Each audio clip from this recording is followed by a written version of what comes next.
Varicose veins కి సరైన చికిత్స కోసం సంప్రదించండి ఎవిస్ హాస్పిటల్.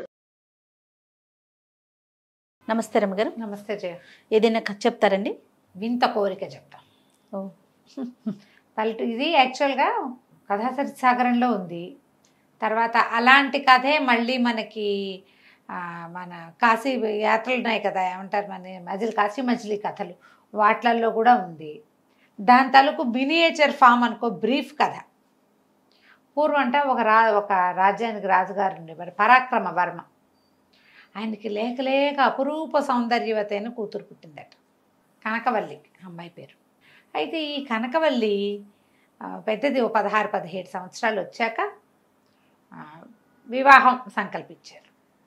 అపురూప సౌందర్యవతి, అంత సౌందర్యవంతుడైన పిల్లాడు కావాలంటే ఈ అమ్మాయి అనేది సౌందర్యవంతుడు వద్దు, నాకు ప్రశ్న ఉంది, నా ప్రశ్నకి సమాధానం చెప్పిన వాడినే చేసుకుంటానండి. ఏమిటి ఆ అమ్మాయి ప్రశ్న? హేమద్వీపాన్ని చూసి దాని వింతలు విశేషాలు చెప్పేవాడు కావాలి. హేమద్వీపం అనేది అండమాన్ నికోబార్ లాగా పేరు తెలిసి దారి తెలిసింది కాదు. ఓన్లీ పేరు మాత్రమే తెలిసింది, దాని దారి తెలియదు. అలాంటిది అనమాట. ఒక ద్వీపం. వారా వీరా వచ్చేవాళ్ళు, మేము చూసామని. చూసామంటే ఈ అమ్మాయి 2 ప్రశ్నలు వేయగానే బెబ్బే అనేవాళ్ళు, పోయేవాళ్ళు. ఆ ద్వీపం గురించి తెలిస్తే తప్పిస్తే నేను పెళ్లి చేసుకోనని అమ్మాయి సెటించి ఉన్నది. రాజుగారు కూడా ఏమంటున్నారంటే, లేక లేక కలిగిన అపురూపమైన బిడ్డ, అయితే తను ఏదనుకుంటే ఆ ఒక్క మాట కూడా చేయలేమా, అది ఏమన్నా పరాక్రమం కావాలందా ఏమంది. ఒక ద్వీపం, దాని వివరాలు, ఏదో పూర్వజన్మలో ఇది అయి ఉంటుందని ఆయన ఒప్పుకున్నాడు. అయితే విష్ణు శర్మని ఒక శర్మగారు నేను చెప్తానని వచ్చాడు. సరే ఏమనుకున్నాడు, రాజు కూడా ఎంకరేజ్ చేశాడు. ఈ విష్ణు శర్మ అనేవాడు ఒకడు వచ్చాడు. ఇతను ఏం చేశాడు, ఈ విష్ణు శర్మ వాళ్ళ దగ్గర వీళ్ళ దగ్గర హేమద్వీపం కబుర్లు, అవి నిజాలో కాదో తెలియదు. ఆ ఊళ్ళో అక్కడలా ఉంటుంది, అక్కడ ఉంటాయట, అవి విన్నాడు. అవన్నీ మాట్లాడడానికి వచ్చాడు. ఈ అమ్మాయి 4-5 ప్రశ్నలు ఏం కానీ తేలిపోయాడు. తేలిపోయేసరికి అమ్మాయి చిచ్చి వీడికి ఏం తెలియదు, ఇతను ఎప్పుడు వెళ్ళినవాడు కాదని చెప్పేసి వాళ్ళ నాన్న పిచ్చుకబలు చెప్తున్నాడు, వీడిని బయటకు గెంటండి అని ఇతన్ని గెంటిచ్చేశారు. అయ్యో. గెంటిచ్చేసి విష్ణు శర్మ కనిపించింది, ఏమిటి ఎందుకు తెలుసుకోలేము, మనం గెంటించబడ్డామే వృధాగా, మనకు తెలిసింది చెప్పినా కుదరలేదు. అసలు ఆ హేమద్వీపం ఎక్కడుందో ఏమిటో చూద్దాం. ద్వీపం అనగానే పడవెక్కాలి. అక్కడి నుంచి ఏదో ఒక పడవెక్కేసాడు. అదొక మహాసముద్రం మీద ప్రయాణం చేస్తూ వెళ్ళి ఓ చోట ఎక్కడో నౌకాభంగం అయింది. ఈ నౌకాభంగం అయిపోయిన చోట వీడు తను విష్ణు శర్మ నీళ్ళల్లో పడిపోయాడు. ఒక పెద్ద చేప ఈ శర్మని మింగేసింది కానీ అది కొరికి తింటే చచ్చిపోయేవాడు. అది అమాంతం మింగింది, తర్వాత జీర్ణం చేసుకుంటుందిట అది. సరే వీడు ఇతను ఏం చేశాడు, ఆ చేప పట్టలో ఉండిపోయాడు. ఆ చేప ఇతని బరువుకి ఎవరికో వాళ్ళలో దొరికేసింది. దొరికేసరికి సత్యవంతుడనే ఒక రాజుగారు ఉన్న ద్వీపంలో ఈ చేప దొరికింది. అక్కడ సముద్రంలో కొట్టుకొచ్చింది. వీళ్ళు వలేసేసరికి సరిగ్గా అదే సమయానికి దొరికింది. దొరికితే ఏదో వింతగా ఉంది చేపని, ఆ చేపను ఒడ్డుకు లాక్కొచ్చారు.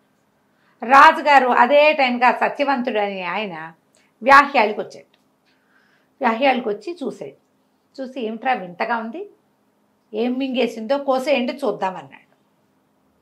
కోసేసేసరికల్లా కొస ప్రాణంతో ఉన్న విష్ణు శర్మ అందులో నుంచి బయటపడ్డాడు. ఆయన ఆశ్చర్యపోయాడు, ఎంత విచిత్రం, చేప మింగటం ఏమిటి, వాడు బతికుండటం ఏంటి, ఎంత ఆయుష్ ఉందో వీడికి అని చెప్పి వాడిని లేవదీసి ఏదో కాస్త భోజనం పెట్టించి మందు మాకు వేయించి, చేప పొట్టలో రకరకాల వాటితో కలిసి ఉన్నాడుగా వాసన పాపం. సరే అవన్నీ కడిగిచ్చారు, వాష్ చేయించారు, స్నానాలు చేయించారు, తిళ్ళు తిప్పలు పెట్టించారు, తన దగ్గర ఉంచుకున్నాడు.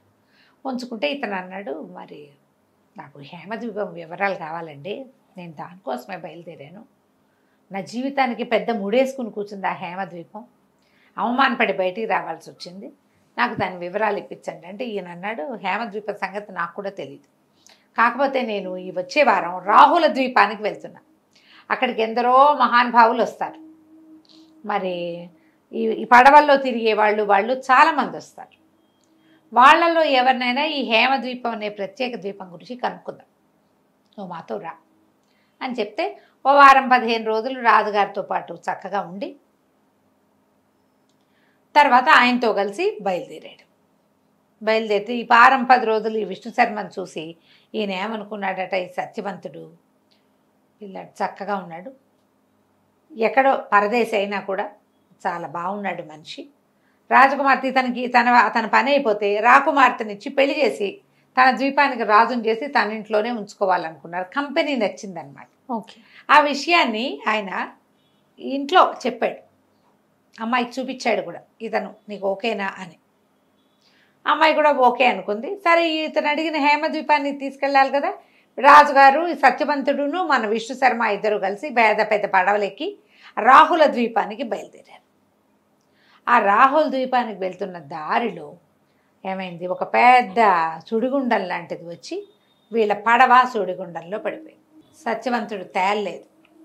అయ్యయ్యో. కానీ విష్ణు శర్మకి ఒక కొయ్య పలక దొరికింది. ఏదో ద్వీపానికి కొట్టుకుపోయాడు. కొట్టుకుపోతే సరే ఏవో చెట్లు కనపడ్డాయి, ఏదో తిండి వెతుక్కుంటూ ఆ ద్వీపంలో అటు ఇటు తిరుగుతుంటే గండభేరుండ పక్షులు ఉన్నాయి అక్కడ, పెద్ద పెద్ద పక్షులు. ఆ గండభేరుండ పక్షులను చూసి అవి మాట్లాడుకుంటున్నవి విన్నాడు. సరే ఒక చోట ఎక్కడో చెట్టు కింద కూర్చుంటే పైన అన్ని పక్షులు మాట్లాడుకుంటుంటే పక్షి భాష తెలిసినటువంటి విష్ణు శర్మ ఒక గండభేరుండంతో మాట్లాడాడు. కి మాట్లాడేసరికి ఆశ్చర్యపోయిన మనిషి తన భాష మాట్లాడటం, ఇద్దరు కొంచెం స్నేహం చేశారు. చేస్తే ఈ శర్మ ఏమన్నాడంటే, నన్ను హేమద్వీపానికి తీసుకెళ్తావా అని అడిగాడు. ఆ గండభేరుండం అలాగే నువ్వు నా కాళ్ళు పట్టుకొని కూర్చో, కాళ్ళ మీద కూర్చో, మేము ఎగిరే దారిలో హేమద్వీపం కనపడుతుంది, అక్కడికి మనుషులు ఎవ్వరూ చొరరాదు అందులోకి, అది ఒక రకమైన పాతాళపు దారి అనుకో, మామూలుగా మనుషులు తిరిగేది కాదు, తీసుకెళ్తాను. ఈ సముద్రాలు లోపలి మీద నుంచి అలా ఎగురుకుంటూ ఆ గండభేరుండంతో పాటు విష్ణు శర్మ వెళ్ళిపోయాడు. వెళ్తే ఒక చోట వదిలిపెట్టి ఒక పెద్ద తోట, ద్వీపమే ఎంత పెద్ద తోట, అక్కడక్కడ తిరిగాడు. తిరిగితే ఆ తోటలో పళ్ళు కోయటానికి కొంతమంది ఆడవాళ్ళు వచ్చారు. చక్కటి అలంకారాలు, మనుషుల్లాగా కనపడుతున్నా కానీ వాళ్ళు మనుషులైతే గ్యారంటీగా కాదు. సరే వాళ్ళు ఏం చేశారు, ఈ తోటలో తిరుగుతున్న విష్ణు శర్మని పట్టుకుని తమ రాణి గారి దగ్గరికి తీసుకుపోయారు. ఓకే. కనకరేఖ ఆవిడ పేరు. తీసుకుపోతే ఆవిడ చాలా సంతోషించింది. ఇప్పటిదాకా ఎప్పుడు మనుషుల్నే చూడలేదు మేము, ఊరికే మానవులు ఇలా ఉంటారని అదని తెలుసు, మాతో ఉండమని ఉంచుకొని చక్కగా తిండి తిప్పలు పెట్టింది. 4 రోజులు బాగా ఆమె వెనకాల తిప్పుకుంది. నువ్వు ఇక్కడికి వచ్చావు, నన్ను పెళ్లి చేసుకో, ఒక మానవుడితో వివాహం అవుతుందని మా నాన్న ఎప్పుడో చెప్పాడు, ఇక్కడే ఉండమంటే సరేనన్నాడు. తిరగటం మొదలుపెట్టాడు. అయితే ఏమైంది, ఈ లోపల వాళ్ళ నాన్న దగ్గర నుంచి ఒక ఉత్తరం వచ్చింది ఆ కనకరేఖకి, నేను మా తండ్రిని కలిసి వస్తాను, నువ్వు హాయిగా ఉండు, ఈ బిల్డింగ్ అంతా నీ ఇష్టం వచ్చినట్టు తిరుగు, 2వ ఫ్లోర్లో 36వ గది అని ఒక నెంబర్ చెప్పింది, ఆ గదిలోకి మాత్రం వెళ్ళబాక, మిగిలిందంతా నీ ఇష్టం వచ్చినట్టు తిరుగు, చెలికత్తెలు ఉన్నారు, దాసదాసీగణం ఉన్నారు, నీ తిండి తిప్పలకి వ్యవహారాలకి ఏమీ ఇబ్బంది ఉండదు అని చెప్పి వెళ్తే ఇతను ఆ బిల్డింగ్ అంతా ఎన్నో రకాల పచ్చలతోటి రత్నాలతోటి చేసిన తలుపులు, అక్కడి నుంచి ముత్యాల షాండ్లైర్స్, బంగారపు వేదికలు, నవరత్నాలు పొదిగినటువంటి వస్తువులు ఎన్ని చూశాడో. అక్కడ చిలకలు మాట్లాడతాయి, హంసలు నాట్యం ఆడతాయి, తర్వాత నెమళ్ళు నాట్యం చేస్తాయి, హంసలు చిలకలు ఇవి కలిసి ఏదో గాన కచేరీ లాంటివి చేస్తూ ఉంటాయి. పెద్ద పెద్ద తోటలు, నిండా పళ్ళు, ముత్యాలు పగడాలు కాసే చెట్లు, బా ఎన్నో. అంతా చూసి ఆ బిల్డింగ్ అంతా తిరిగి ఆ బిల్డింగ్లో ఉన్నటువంటి ఏ గదిలోకి నువ్వు వెళ్ళొద్దందో ఆ గదిలోకి వెళ్ళాడు. వెళ్తే ఆ గదిలో 2 మంచాల మీద 2 మహాసౌందర్యవతులైన అమ్మాయిలు ఉన్నారు. తెల్లబోయాడు. దగ్గరికి వెళ్ళి చూస్తే అందులో ఒకటి కనకవల్లి, కనకప్రభ, తను మొట్టమొదట ఒక రాజుగారి దగ్గరికి వెళ్ళాడు కదా, పరాక్రమరాజు, అవునవును, ఆయన కూతురు. ఏంటి 2 బాడీలు ఇక్కడ ఉన్నాయి, ఆ అమ్మాయి అక్కడ ఉంది కదా, చాలా వింతగా ఉంది.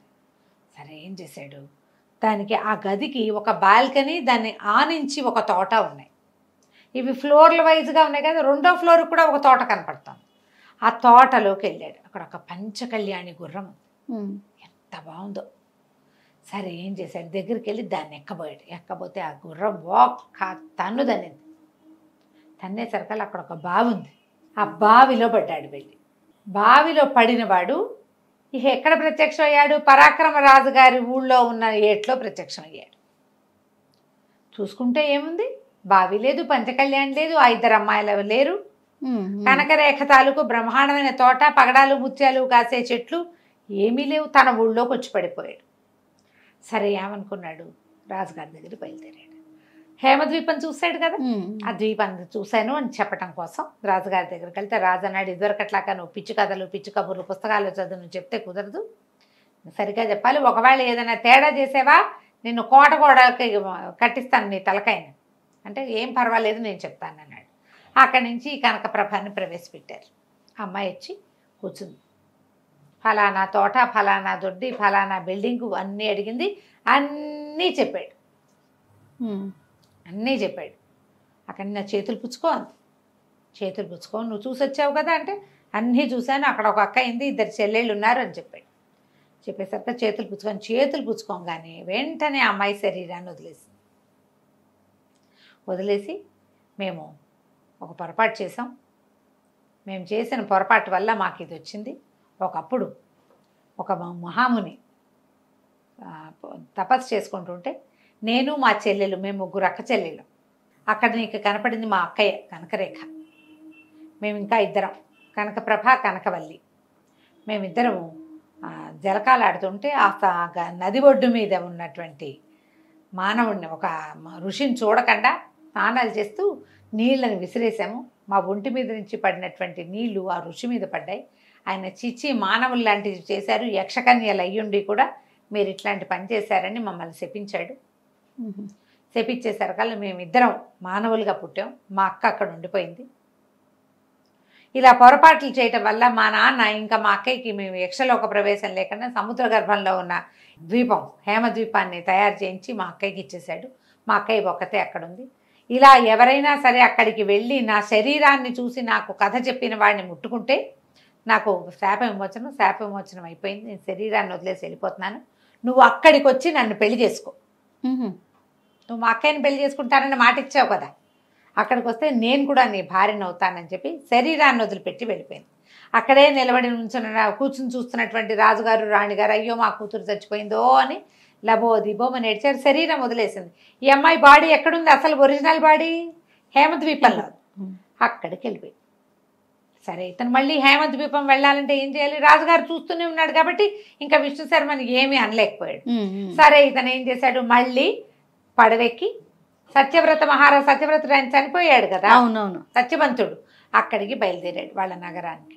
వాళ్ళ నగరంలో షిప్పు ఆగేసరికి అక్కడి నుంచి రాహుల ద్వీపానికి వెళ్ళాలి ఇతను. ఆ దారిలో కదా ఇది జరిగేది. అవును, ఇప్పుడు రాహుల ద్వీపానికి వెళ్ళే దారిలో సుడిలో దూకితేనే మళ్ళీ తను అక్కడికి చేరతాడు. బోళ్ళంతుంది కదా, అక్కడికి వెళ్ళాలంటే మళ్ళీ ప్రయత్నం చేయాల్సింది. ఇక్కడికి వెళ్ళేసరికల్లా ఏమైంది, ఇతను ఇట్లా పడవ ఆగంగానే కొంతమంది సైనికులు సిద్ధంగా ఉండి యువరాణి గారు మిమ్మల్ని తీసుకురమ్మన్నారు, మీరు ఎప్పుడు వస్తారా అని చూస్తున్నామని చెప్పి చేతులు పుచ్చుకుని తీసుకెళ్ళిపోయారు. తీసుకెళ్ళిపోయేసరికల్లా అక్కడికి వెళ్తే ఆ అమ్మాయి అపురూపమైన సౌందర్యవతి. కానీ ఇతనికి గుర్తొచ్చింది, ఈ కనపడ్డేతున్న అమ్మాయి ఎవరో కాదు, తను హేమద్వీపంలో ఇద్దరు అమ్మాయిల శరీరాలను చూశాడు. అందులో ఒకతేమో కనకప్రభ, రెండోది ఈ అమ్మాయి. ఓహో. ఆ అమ్మాయి ఏం చెప్పిందంటే, నువ్వు హేమద్వీపం చూసావా అని అడిగింది. చూశాను, ఇప్పుడు నేను అక్కడ చూసినవన్నీ నేను మా యువరాణికి చెప్పాను అన్నాడు. ఏమేమి చూసావో చెప్పు అంది చేతులు పుచ్చుకుని. నేను కనకవల్లిని కనకరేఖను కలిశాను, అక్కడ 2 డెడ్ బాడీలు చూశాను, పంచకళ్యాణి నన్ను ఒక తన్ను తన్నిదనగానే ఈ అమ్మాయి వెంటనే శరీరాన్ని వదిలేసింది.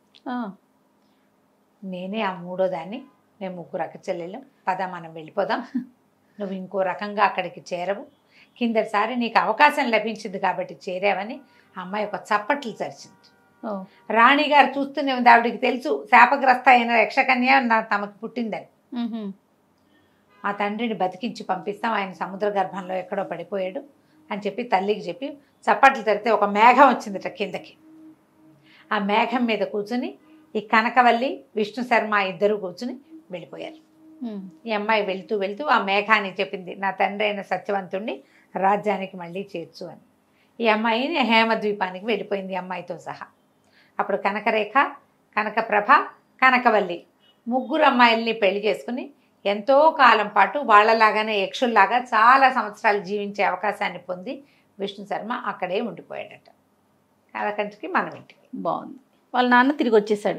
తండ్రి తిరిగి వచ్చేసాడు. ఆయన రాజ్యం ఆయన చేసుకున్నాడు. ఎవరో పిల్లల్ని పెంచుకున్నారు ఆ తర్వాత వాళ్ళు. నమస్తే. నమస్తే జయ. సుమన్ టీవీలో మీ పర్సనల్ అండ్ బిజినెస్ ప్రమోషన్స్ కోసం కింది నెంబర్కి కాంటాక్ట్ చేయండి.